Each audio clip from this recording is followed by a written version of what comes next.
Hey guys, Jeff here from Jeff-AHTabletop, bringing you a project. So I'm going to be building a game board.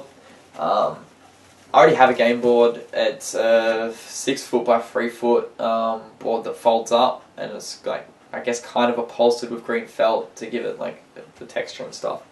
But when I was looking at my display board, which is under here, well, under here, that is it. I was like, oh, it'd be really cool to have a board that's like that, has all the texture and the grass and all that sort of stuff on it.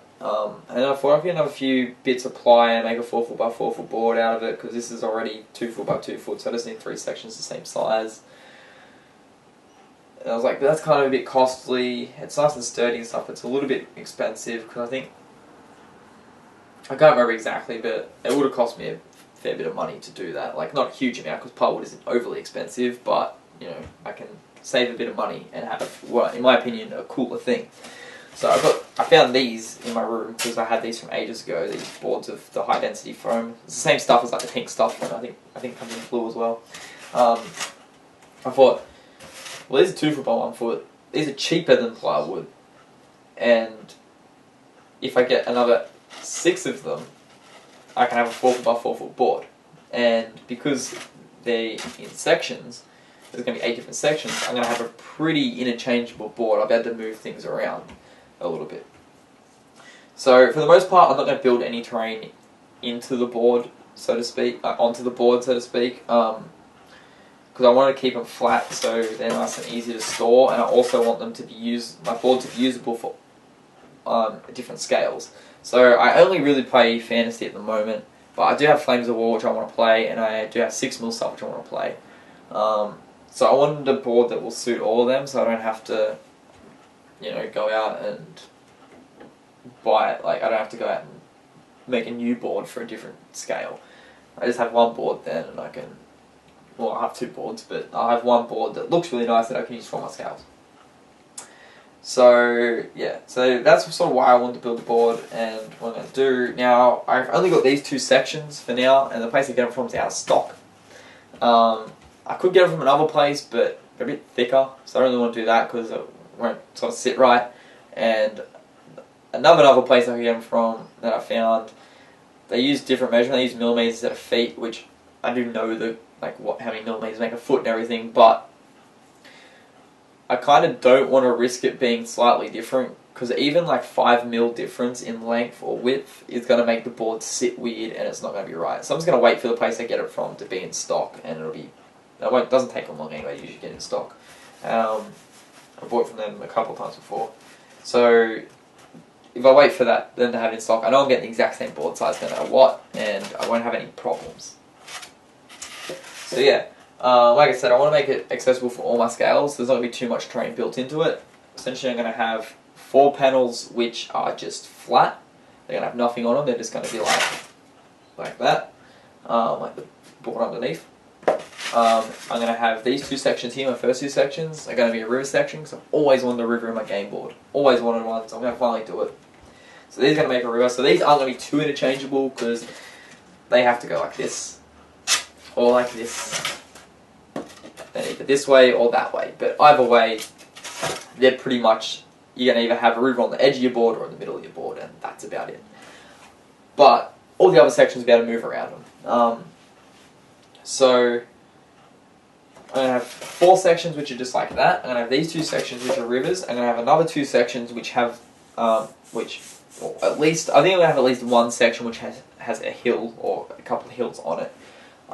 Because they're 2 things, because the main thing I'm worried about is storage. Like, if I have too much coming off, you know, I can't store them very well. If I have only 1 or 2 sections with mountains on it, and if I have one that's like sort of a big mountain on it, then it's not going to make much difference. This is going to be like virtually like having another section of ply of the foam on top, and it'll still be easy to store. If I have one that's got a couple of smaller hills on it, then I can just put it on the top layer, and it'll be fine.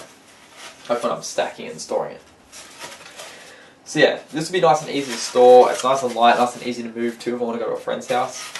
So I thought it'd be really good to use. But yeah, so this is the first section I'll be working on, the first quarter, until I can get the other stuff, and it's going to be, like I said, a river section.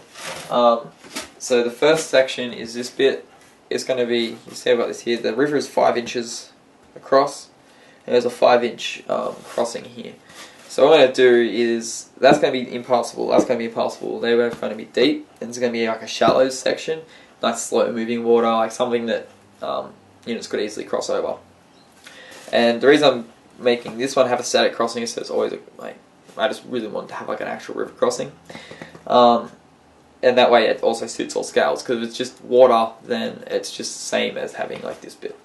And it'll fit like 5 28mm models across, I think 3 or 4 6mm bases, the ones I use anyway, and probably 2 or 3 Flames of War bases. And it's the sort of distance that I'm pretty sure most things, like infantry, won't be able to make it across. It's 5 inches, so in Warhammer, most infantry moves 4 inches and stuff like that. So essentially I'm going to make it so it's really hard to just walk up and go straight across it and just be like, yeah, whatever, I've just crossed the river. Because I didn't want the river to just be there and look nice. I wanted it to actually have to think about it strategically. So it's a choke point, and it's it takes a bit to get across it, so you don't want to get your army caught out and be halfway across the river and then just be getting wrecked by ranged weapons or charged while you're still in the water, because you'll have combat penalties and stuff for that. The other section of it is going to be all deep. The reason I'm doing this is because it makes the river a little bit more changeable, because other than pretty much being on the end or in the middle, it's not really changeable, the river. So make it deep, I can make it a little bit changeable, because I can either have no crossing here, or for each scale I'm going to build a bridge that I can just put on the board. So I can just put away and I can get out and put on the board. So for each scale it'll be a bridge, so I can have 2 crossings or just 1 crossing or whatever.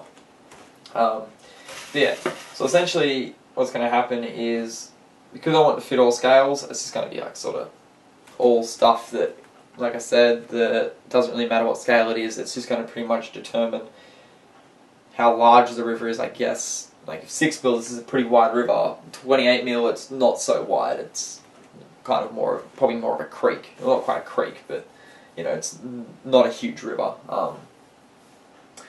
And yeah, so I've also got like a big red tub, which I'm going to be splitting into 3 sections for terrain.